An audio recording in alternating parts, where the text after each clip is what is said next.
আপোনাক যদি কোনোবাই সোধে যে বনৰ ৰজা কোন, আপুনি হয়তো টপৰাই উত্তৰ দিব যে সিংহ বনৰ ৰজা।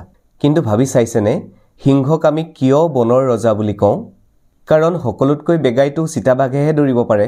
সকলোতকৈ ডাঙৰ আৰু জ্ঞানী জন্তুটো হৈছে আকৌ হাতী। অন্যহাতে সকলোতকৈ বুদ্ধিয়ক জন্তুটো হৈছে শিয়াল। সকলোতকৈ ওখ জন্তুটো হৈছে জিৰাফ। ধুনীয়া জন্তু কোনটো বুলিলে কোনোজনে হয়তো আফ্ৰিকান হোৱাইট হৰ্চ বা অন্য কোনোজনে হয়তো ৰঙা পাণ্ডাৰ কথা ক'ব। কিন্তু এই বিষয়সমূহত সৰ্বশ্ৰেষ্ঠ নহলেও সিংহকে আমি বনৰ ৰজা হিচাপে স্বীকৃতি দিওঁ। কাৰণ চিতাবাঘৰ সমান বেগাই দৌৰিব নোৱাৰিলেও তুলনামূলকভাৱে অন্যান্য জীৱ-জন্তুসমূহতকৈ সি বেগাই দৌৰিব পাৰে। শিয়ালৰ সমান বুদ্ধিয়ক নহলেও অন্যান্য জীৱ-জন্তুসমূহতকৈ সি বুদ্ধিয়ক হয়।